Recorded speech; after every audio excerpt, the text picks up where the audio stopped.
What's going on, everybody? Happy New Year to you and yours. Ben Heisler with my guys, Reed Wallach and Peter Dewey. The Monday crew from the Bet and Breakfast podcast is representing on our Best Bets video this week. We'll go around for week 17 and go over our favorite early leans of the week with just 2 games left in the regular season. Last week, a 3-2 week for all of us, still above 500 on the season at 41 at 40-0 against the spread.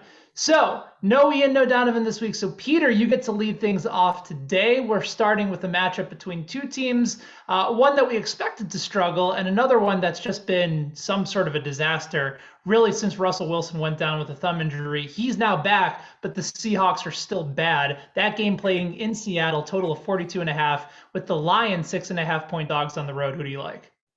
Yeah, I like the Lions in this matchup, and I just really don't know what Seattle has to get up for this game. They were in the playoff race until this past week when they blew a game against the Bears.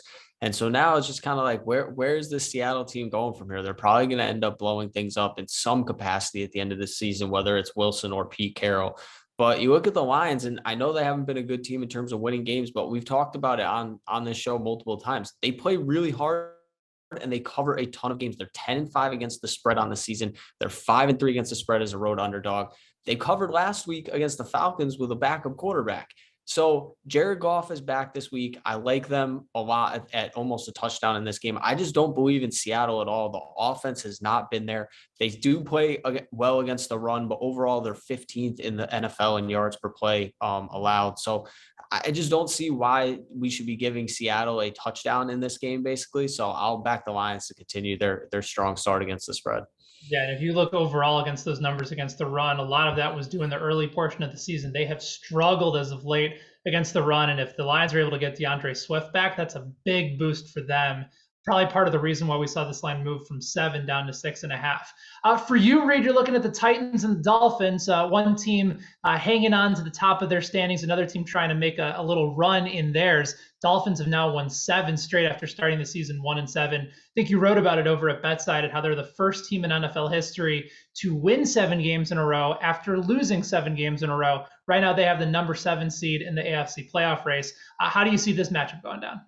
Yeah, Ben, let's start with that winning streak. Let's just list the names of the quarterbacks that the Dolphins played over the 7-game winning streak. Tyrod Taylor, Lamar Jackson. Okay, that's one. Joe Flacco, Cam Newton, Zach Wilson, Mike Glennon, Ian Book. So 6 guys who probably are backups, if not out of the league, and then Lamar Jackson. So I can't get on board with this Dolphins team. And I'm not even going to talk about Tua Tagovailoa. I'm going to talk about the defense. The Dolphins defense over this winning streak has the number 1 EPA per play on defense. Before that, the 9 weeks prior, 26. So let's meet in the middle here. Let's call this an average defense. Now they're going up against a Tennessee Titans team that has extra rest. They have A.J. Brown back. He had 11 catches for $145 and a touchdown against the Niners last week. I think that this Titans team is starting to find their rhythm as they get ready for a playoff push with Brown healthy. Titans at 3, this is a no-brainer play. I make this closer to 4. I need 3. With COVID protocols, though, I'd hold off and try and maybe get 2.5 because we saw Julio Jones go down. I still like Tennessee no matter what, though. Everybody's been talking about the emergence of whether or not Derrick Henry can make a difference for the Titans if he is able to come back for the postseason. We wrote about it over at BetSided, the impact of A.J. Brown coming back healthy for Tennessee, and all of a sudden that reopened up their offense to the point that we hadn't seen in several weeks when he was out on injured reserve. So another name to watch out for in addition to Derrick Henry is A.J. Brown. As for my bet this week, guys, I know that we like to pile on the Arizona Cardinals right now, and the Cowboys have been dominant at home. If you look at Dak Prescott's home road splits, Reed, you talked about it on the podcast on Monday, 20 touchdowns, 2 interceptions at home, 9 touchdowns, 8 interceptions on the road. So when Dallas is at home, they're going to score points.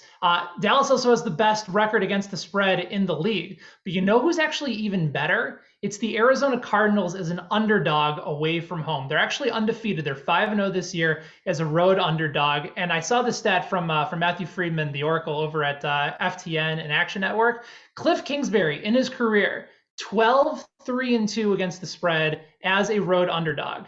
The second half and first half for Kingsbury, we all have talked about sort of the distinguishable differences there. He's actually 16-43 going back to 2013 in the second halves of games starting after week 7. That includes his time over at Texas Tech. But we don't need the Cardinals to win. We just need them to cover. You get that 5.5. I think you're looking pretty solid. And we know because of how good the Cowboys have been to public bettors this year, that number is going to go up. So personally, I would wait on this game probably closer to kickoff, assuming there's no COVID situation going on with Dallas. I'd be stunned if this line doesn't go from 5.5 up to 6 with a lot of the public money likely to come in. Give me Arizona plus 5.5, soon to be plus 6 over for this week over at WynnBET. And there you have it, guys. Those are our best bets and early leans for week 17 in the NFL. For plenty more conversation going on around the NFL, along with predictions, odds, plays, and more, make sure you guys check us out over at fansided.com/betsided.